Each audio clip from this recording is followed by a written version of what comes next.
سلام، به جلسه 11 فال تاروت خوش اومدین.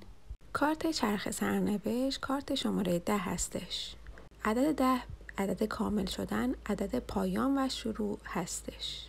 4 گوشه کارت 4 تا فرشته میبینید که نشون دهنده 4 عنصر یا 4 تا برج ماه هستش.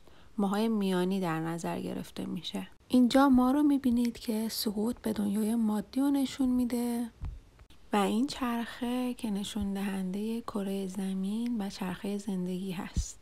حالا معنی کارت: هر وقت کارت صاف بیرون کشیده بشه نشون دهنده شانس یا یه اتفاق غیر منتظره هست و نشون میده که شما حال خوبی دارید و همه چی به نفع شما در حرکته.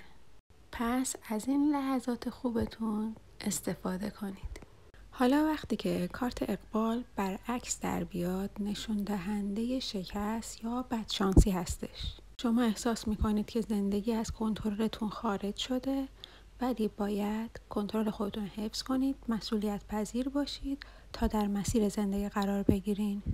معنی عاشقانه کارت نشون دهنده اینه که رابطه شما درست پیش میره، چه مجرد باشین چه متأهل باشین.